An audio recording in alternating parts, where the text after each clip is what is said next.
Assalamualaikum warahmatullahi wabarakatuh. Selamat pagi Bapak dan Ibu sekalian, para peserta pelatihan yang berbahagia. Jumpa kembali dengan saya, Uwais Anis Hairuman. Bapak dan Ibu sekalian, apa yang akan kita bagi pada kesempatan hari ini adalah seperti apa yang tertayang di layar Bapak dan Ibu sekalian. Di sini terpampang Bapak dan Ibu sekalian, satu aplikasi yang disebut dengan Trello. Nah, ceritanya begini Bapak dan Ibu sekalian. Kita saat ini berada dalam situasi musibah pandemi COVID-19 yang memungkinkan kita untuk menjaga protokol yang begitu ketat, bahkan baik sosial maupun physical distancing itu harus dijaga. Nah, dengan demikian, ada beberapa konsekuensi, Bapak dan Ibu sekalian, bahwa terkait dengan pekerjaan-pekerjaan yang sifatnya proyek, khususnya untuk proyek-proyek yang dilakukan oleh mahasiswa, gitu ya, apakah tugas, apakah tesis, apakah skripsi, dan lain sebagainya, bimbingannya tidak bisa kita lakukan langsung bertemu muka dengan mereka. Nah, pertanyaannya adalah, bagaimana kita dapat memandu, bagaimana kita dapat membimbing, dan bagaimana kita dapat memberikan layanan dukungan yang penuh terhadap mahasiswa kita ketika mereka mengerjakan suatu tugas atau proyek baik individu maupun kelompok, atau mereka mengerjakan tugas akhir seperti skripsi, tesis, atau disertasi tanpa harus bertemu muka dengan kita. Maka pada kesempatan kali ini, Bapak dan Ibu sekalian, saya ingin memperkenalkan satu aplikasi yang memungkinkan kita dapat melakukan pekerjaan kolaboratif antara kita sebagai dosen dengan mahasiswa dan mahasiswi kita tanpa harus bertemu langsung dengan menggunakan aplikasi yang bernama Trello. Nah, seperti apakah gerangan Bapak dan Ibu sekalian? Saya ingin tunjukkan dulu bagaimana saya memandu proyek dengan mahasiswa dengan menggunakan aplikasi Trello ini. Mari kita lihat Bapak Ibu, saya login dulu.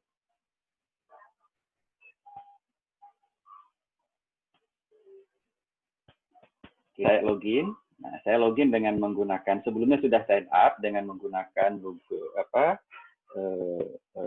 email Google saya. Saya pilih continue. Continue sebagai Uwais Hairuman ya. Nah, untuk Trello ini Bapak dan Ibu sekalian, biasanya dia diarahkan ke Atlassian account ya. Nah, setelah ini nanti akan muncul seperti ini tampilannya Bapak dan Ibu. Nah, jika Bapak Ibu sudah pernah menggunakan Trello, maka di sini akan ada tampilan beberapa bentuk board gitu ya. Board itu adalah proyek-proyek itu dibuat dalam satu board, proyek berikutnya dibuat dalam board yang lain dan lain sebagainya. Misalnya yang ini saya punya dua board. Yang pertama adalah proyek mahasiswa bagaimana membuat satu RPP terkait dengan pembelajaran inovatif. Kenapa? Karena saya mengajar satu mata kuliah model-model pembelajaran inovatif. Untuk yang ini misalnya adalah proyek DEL, artinya ini adalah proyek mahasiswa harus mengembangkan satu sistem pembelajaran daring secara kelompok atau satu sistem pembelajaran e-learning secara kelompok. Nah, saya akan berikan contoh seperti apa gerangan sebelum nanti insya Allah kita akan bahas step by step bagaimana kita melakukan bimbingan dengan mudah tanpa harus ketemu dan kita lakukan secara daring. Kita lihat Bapak Ibu, saya ambil contoh proyek yang nah, ini dia Bapak dan Ibu sekalian. Coba Bapak Ibu perhatikan di sini ya. Jadi ada banyak sekali gitu ya Bapak Ibu. Kita lihat di sini ada penjelasan DEL, di sini ada panduan bagaimana mengembangkan desain e-learning dengan pedati. Nah, ini di sini ada langkah-langkah merancang desain pembelajaran, gitu ya, merancang desain e-learning. Nah, langkahnya itu ada: satu, merumuskan capaian pembelajaran; kedua, mengorganisasikan materi; ketiga, menentukan setting pembelajaran; keempat, merancang pembelajaran asinkron dan sinkron; baru setelah itu merakitnya menjadi satu LMS dan melakukan evaluasi formatif. Ini sedang berjalan, ya, sedang berjalan Bapak Ibu sekalian, yang tidak kita lihatkan Bapak Ibu. Nah, yang ini, gitu ya. Ini contoh bagaimana saya memfasilitasi proyek kelompok, nah, ya, dengan menggunakan Trello. Kita lihat satu-satu Bapak Ibu.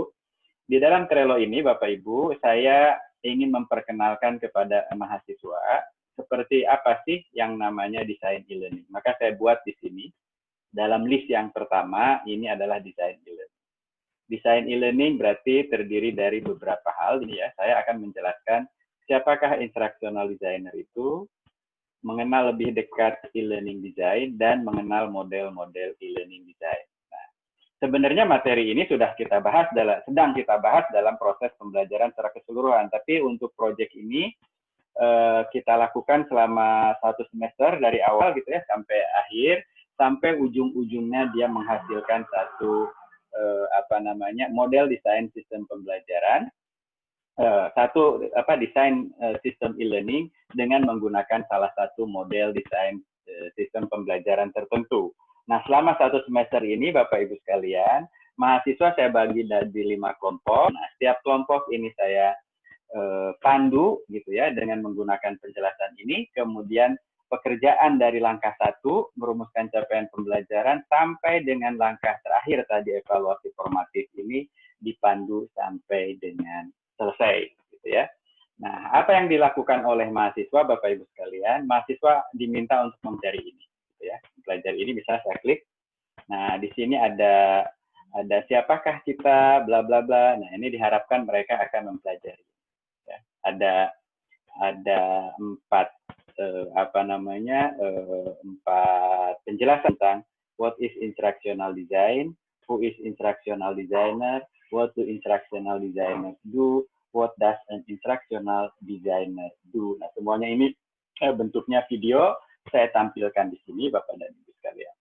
Nah, kemudian setelah itu mereka diminta untuk mempelajari panduan dalam mendesain e-learning. Jadi proyek akhirnya mereka diminta untuk membuat desain e-learning itu dengan menggunakan salah satu model desain pembelajaran yang namanya Pedati. Nah, ini saya sampaikan kepada mereka langkah-langkahnya di sini lengkap dalam satu PDF, mulai dari merumuskan capaian pembelajaran sampai bagaimana menjadikan satu sistem e-learning dalam learning management system. Nah, dalam prosesnya, saya ingin berikan salah satu contoh saja, Bapak Ibu sekalian. Dalam prosesnya, kita lihat untuk salah satu kelompok di sini ya. Dalam prosesnya, misalnya pada saat merumuskan capaian pembelajaran, Bapak dan Ibu sekalian, saya minta mereka ini untuk memilih salah satu mata kuliah, mata latih, atau apapun. Kemudian mereka diminta untuk melihat bab 4 dan bab 5 di panduan yang sebelumnya ini. Bagaimana merumuskan capaian pelajaran, mereka suruh mempelajari, kemudian mereka membuat satu rumusan capaian pembelajaran terhadap satu mata kuliah, mata latih, atau pembelajaran yang mereka sendiri. Ini dibebaskan, mereka dibebaskan ya. Setelah ketemu, mereka membuat rumusan capaian pembelajaran, Bapak dan Ibu sekalian. Kita lihat ini, attachment-nya saya buka lagi. Ada 5 kalau Bapak Ibu perhatikan. Ya. Kalau ada 5 seperti ini, berarti selama 1 minggu saya berikan waktu itu, gitu ya. Nah, berarti mereka pertama mengirimkan ini, kemudian saya berikan umpan balik, mereka merevisi, kemudian mereka mengirimkan yang kedua. Saya berikan umpan balik, mereka revisi, masuk lagi ke yang 3. Terus sampai yang terakhir. Sudah sampai terakhir, saya berikan label di sini, well done, lanjut ke stage berikutnya. Nah, gitu ya. Nah, seperti apa saya memandu mereka? Coba kita lihat dari awal, di sini ya. Di sini mereka, oke Pak, kemudian saya memberikan jawaban, lanjut pelajari dulu pelan-pelan ya, gitu ya. Nah, ini Bapak Ibu sekalian coba perhatikan, mereka memberikannya tanggal 24 jam 5.59. Saya berikan umpan balik jam tanggal 24 juga, 1 jam kemudian, kurang malah ya.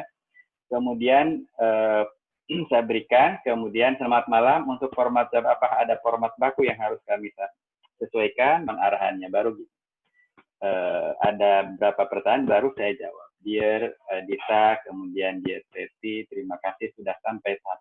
Tolong ikuti sesuai panduan dan lain sebagainya. Terus Bapak dan Ibu sekalian, sampai terakhir seperti ini, dan prosesnya ini panjang. Ya.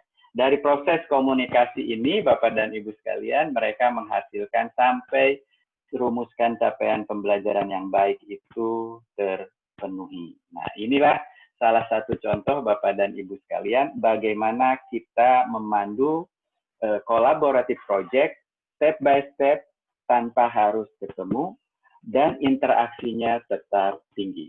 Nah, setelah itu Bapak dan Ibu sekalian masuk lagi ke step berikutnya terus sampai step terakhir, sehingga ini bisa disebut dengan penilaian authentic assessment dengan menggunakan portofolio pada mereka, sehingga proses dari awal sampai akhir kita pantau, kita berikan umpan balik. Nah, kemudian penilaiannya nanti akan kita berikan mulai dari langkah 1 sampai dengan langkah terakhir. Demikian Bapak Ibu contoh bagaimana mudahnya kita melakukan bimbingan. Dalam hal ini adalah proyek kelompok yang dilakukan oleh mahasiswa kita dalam kondisi pandemi COVID-19, dan nanti new normal bisa kita lakukan dengan mudah dengan menggunakan teknologi. Kita berterima kasih kepada pengembang aplikasi Trello. Tentu saja yang ini adalah yang gratis ya Bapak dan Ibu sekalian. Selanjutnya, bagaimana kita menggunakan Trello? Mari kita bahas untuk yang berikutnya. Semoga bermanfaat untuk bagian yang satu.